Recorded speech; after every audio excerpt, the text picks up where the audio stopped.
the fans who say I'm hating on David. How you're a hater. David would kill Arthur. Blah, blah, blah, blah, blah, blah. So can y'all please stop saying that? Because I thought that was the whole purpose of him moving up to light heavyweight was to fight Beater Beef.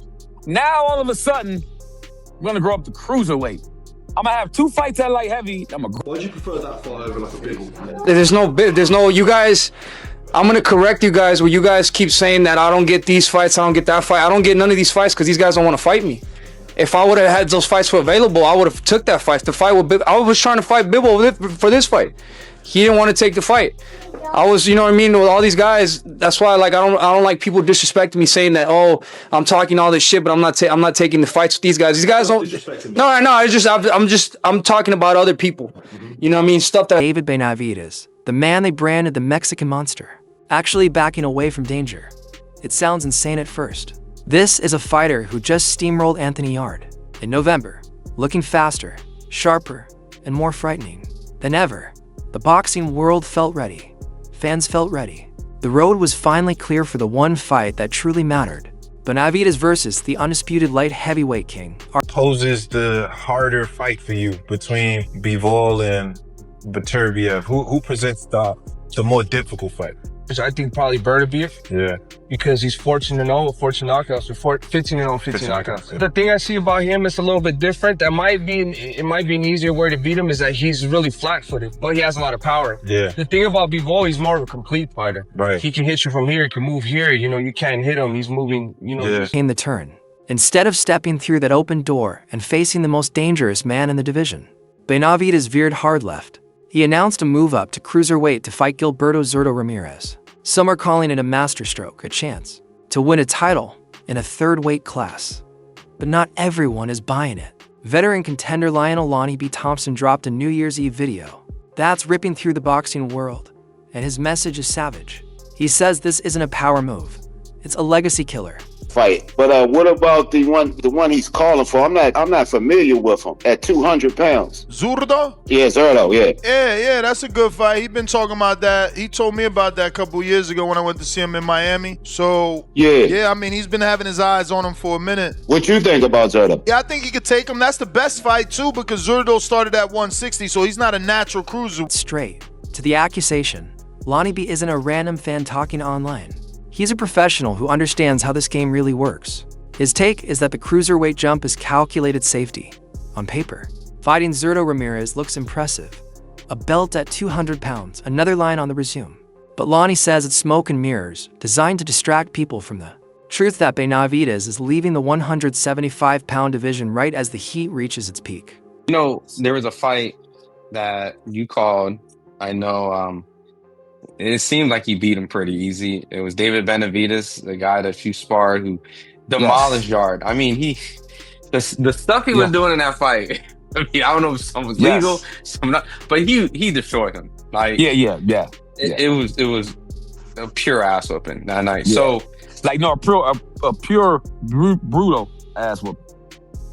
It almost was, not to take away credit from David, because it seemed a little uneventful, because he dominated him so easily that the only person that you felt that should be lined up with them next is Arthur. Right. So all the fans who say I'm hating on David, how you're a hater, David would kill Arthur, blah, blah, blah, blah, blah, blah. So can y'all please stop saying that? Because I thought that was the whole purpose of him moving up to light heavyweight was to fight Beater Beef. Now, all of a sudden, I'm going to grow up to cruiserweight. I'm going to have 2 fights at light heavy. I'm going to go up to cruiserweight. Technically 3.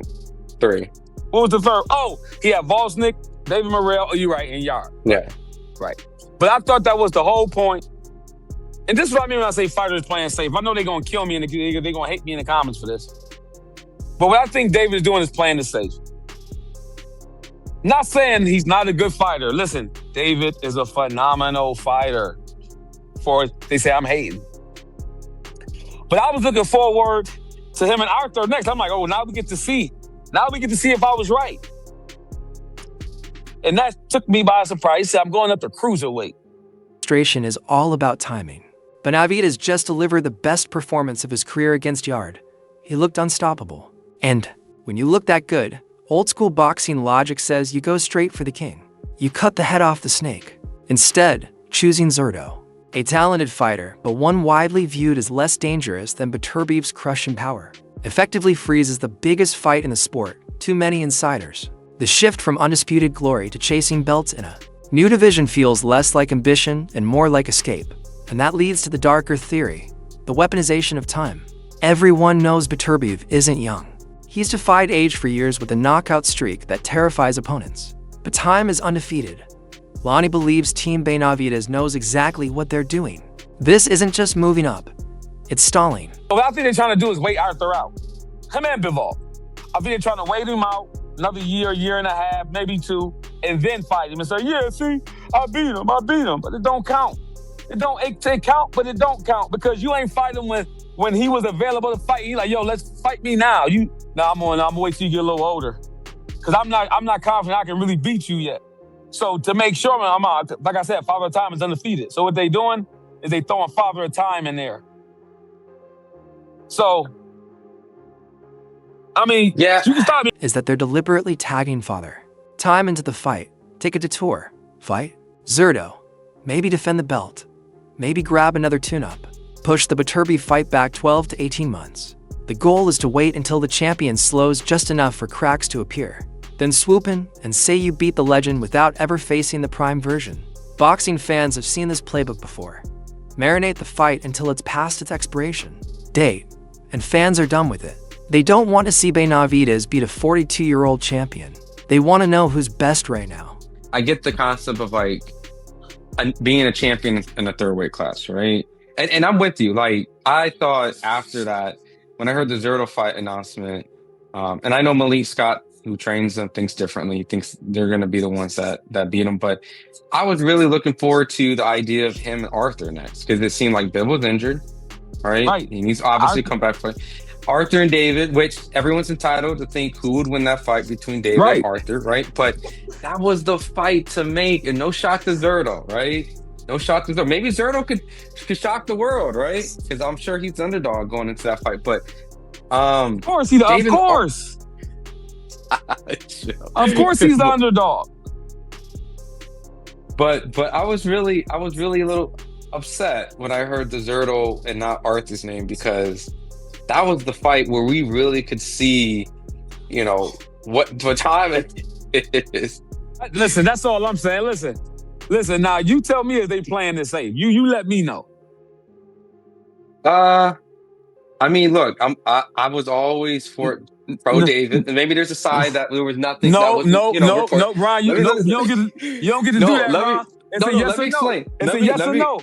I'm doing a long-winded answer. Let me do the long-winded answer, okay? Let me do the long political answer. Because I like David, right? I like David. Okay, but you can like him, but tell the truth. No, Lottie. Let me do the long-winded answer. I'm gonna do my long-winded answer, okay? Go ahead. I like what he was standing for. He was always looking for the smoke, and it seemed like he couldn't get the smoke. And so it seemed like at that point, the availability of the smoke wasn't there. This is the first time I feel like the smoke is there. Like, you can make the smoke, right?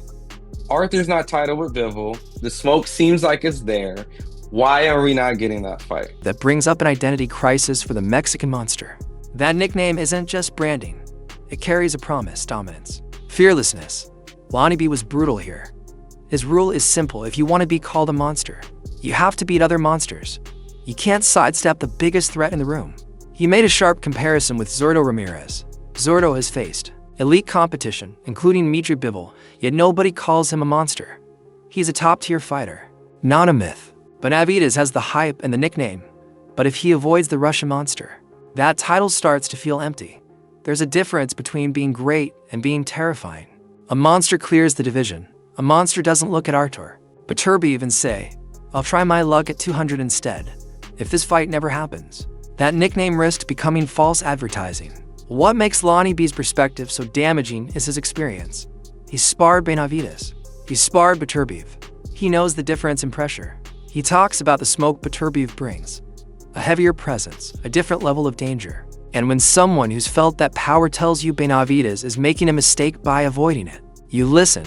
The most puzzled. I am a little confused. I would have to ask David why the Zurdo fight is the one that is being the one you go for when it seems like Arthur's the one interested. So it led me to believe That Hey, Arthur, okay, Arthur might be the light heavyweight monster.